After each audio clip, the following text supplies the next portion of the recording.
a priori, vous avez été pris en charge un petit peu par un cabinet d'outplacement. Comment ça s'est passé? C'est ça exactement. À l'issue à l'issue de la fermeture du site, j'étais un peu perdu, je suis encore un peu, mais Ouais. j'étais vraiment perdu dans mon projet professionnel, donc on m'a proposé de faire un bilan de compétences. En fait, ce qu'il en est ressorti, bon, c'est des choses que beaucoup de gens me disaient que je savais plus ou moins Voilà. le côté communication, le côté travail intellectuel que j'aime bien. Et après tout ce qu'il en découle, du relationnel, enfin voilà. Ouais. Donc ça, c'est des choses que je savais. En Bon, fait, c'est vous vrai que n'avez rien appris de spécial. c'est ça. Bon, si ce n'est que voilà, du coup, ça oblige quand même à se reprojeter dans les anciennes expériences. Le conseil carrière, c'est d'abord c'est un rendez-vous un peu, j'allais dire, synthétique dans le sens que bon, il dure 1 heure, qu'on va direct à l'essentiel normalement du besoin. J'imagine que vous avez une idée pour votre prochaine étape de carrière en termes de métier, mais en même temps, c'est peut-être à confirmer parce que comme vous faites l'EDEC CSM au milieu, vous vous dites, tiens, grâce à cette étape-là, est-ce que j'ai pas des ouvertures C'est ça. autres?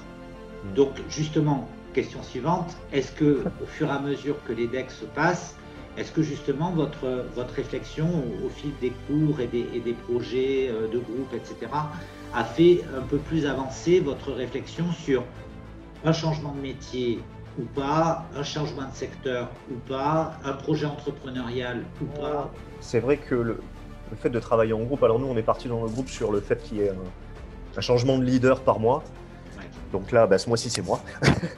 Et du coup c'est bien, parce que du coup ça m'oblige moi à prendre un peu les choses en main, même si bon, on n'est pas dans un cadre d'entreprise où il faut donner des ordres, il faut ceci, cela. Et mine de rien, on gère quand même un groupe. Donc c'est intéressant parce que du coup, moi, ça m'oblige à, entre guillemets, me positionner un petit peu en avant, parce que j'ai jamais eu trop l'occasion de faire. Donc ça me permet de gagner en confiance. Voilà, le relationnel, c'est vrai que c'est mon truc, j'aime bien ça. Donc rester, oui, dans ces types de métiers-là, qui ont à fort relationnel, c'est des choses qui m'intéressent. D'accord, ok. Concernant le secteur d'activité, alors c'est clair que bon, j'ai fait beaucoup de choses, vous l'avez vu. Pourquoi pas retourner vers le secteur d'activité lié à la santé, aux pharmaceutiques, ou à l'innovation, ou c'est vrai que moi je suis quelqu'un qui aime beaucoup la technologie, donc j'ai beaucoup postulé sur la FNAC Côte d'Azur pour des postes de responsable service client, responsable service après-vente, enfin ce genre de trucs. Ouais. Voilà, c'est vrai que c'est pas des choses qui me déplaisent. Alors, vous noterez votre formulation, hein, ça n'est pas des choses qui me déplaisent. Tout à fait. Oui, j'ai pas dit c'est pas des choses qui me plaisent. Oui. Ça amène à une question, c'est est-ce que vous y allez à reculons ou est-ce que justement c'est une envie, quoi?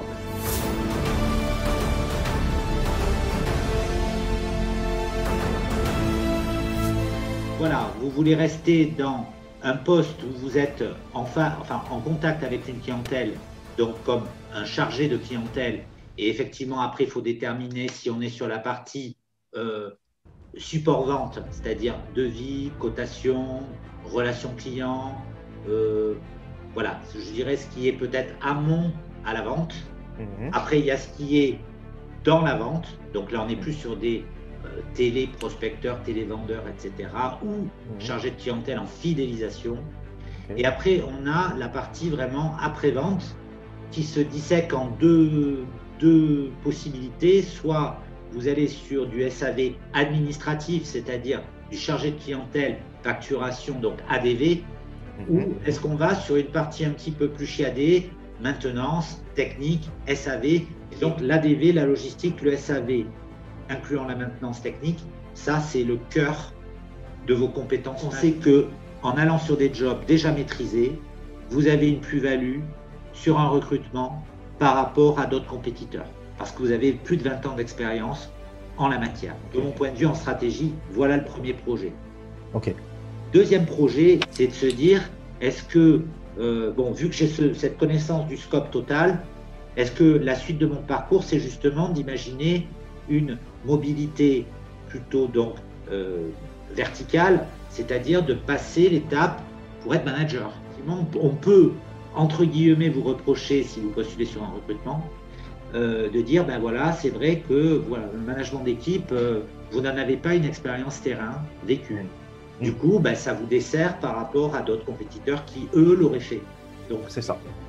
Pour autant, il y a donc deux manières de pallier. Et donc, il faudra penser à valoriser, à mon avis, cette expérience, parce que c'est elle qui, dans le CV, peut pallier le point faible de l'aspect management. On va colmater cette partie-là. Donc, normalement, vous ne devriez pas avoir trop de problèmes pour être intégré à une shortlist sur un poste de management de service client ou de service technique ou maintenance ou SAV. Ça va, pour moi c'est clair. Enfin, vous avez éclairé ma lanterne sur ces deux potentiels. C'est-à-dire qu'en théorie, vous qui avez fait un bilan, vous devriez être capable de dire à la suite du bilan, bon, moi, voilà, j'ai validé qu'après 24 heures de bilan avec ma consultante, j'ai 3 stratégies métiers qui sont faisables, une à court terme, une à moyen terme, une à long terme. Voilà. Et ça n'a pas l'air d'être très clair, justement. Non. Donc ça veut dire qu'il y a quand même une lacune dans le bilan. Ouais. Ah. Oui. Là, c'est un avis de personne qui fait des bilans comme moi, hein, parce que je fais aussi des bilans. Donc,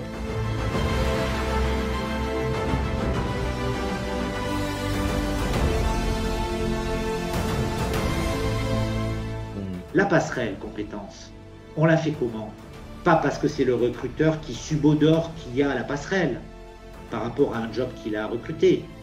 Si on peut lui prémâcher le travail de transférabilité des compétences, vous l'aidez, vous créez au travers de votre CV un outil d'aide à la vente qui va permettre de le faire focaliser sur des compétences majeures qui matchent avec son cahier des charges. Okay. Je pourrais vous donner hors ligne un certain nombre d'employeurs sur Monaco qui cherchent des profils comme le vôtre. D'accord. Il y en a pléthore. Hein. Dans le retail, il y a beaucoup de besoins en général. Dans le retail spécialisé, hein. Donc là, on est dans la GSB, la GSS. Et dès qu'on regarde sur les boîtes qui font de l'export, ce qui est le cas d'une majorité de boîtes à Monaco, donc que ce soit B2B ou B2C, il y a une carte à jouer. Je pense que vous pouvez intéresser beaucoup d'employeurs. Pensez bien qu'aussi, la partie supply, on la retrouve dans le monde industriel. On peut peut-être valoriser dans le CV vraiment un aspect logistique qui, à mon avis, correspond à des besoins récurrents dans la région.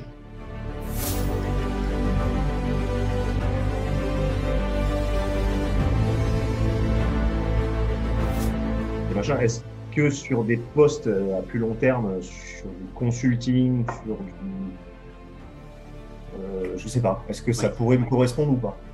Alors, du consulting, ça dépend dans quoi. C'est-à-dire qu'il faut réfléchir à l'offre de consulting, parce que consulting tout seul, ça ne veut rien dire. Si vous me dites, je voudrais me vendre en tant que consultant externalisé pour des boîtes plutôt TPE, PME, qui ont une dimension logistique ou ADV, export à mettre en place, pour leur apporter comme ça des inputs, une vue externe, avec des KPI, des tableaux de bord. Donc, votre offre, elle serait basée sur du conseil, sur de la mise en place d'outils. Voilà ce que je suis capable de faire. Que je le vende en salarié ou que je vende en consultant, ne cherchons pas des écarts là où il n'y en a pas. Parce que, au niveau de l'offre, en tout cas. Après, le statut n'est pas le même. L'important, c'est d'abord l'offre. Qu'est-ce que j'offre? Et quelle étude de marché je fais par rapport à un tissu d'entreprise potentiellement cliente. Vous êtes dans la phase de transition et alors plus le temps passe et plus on a une tendance à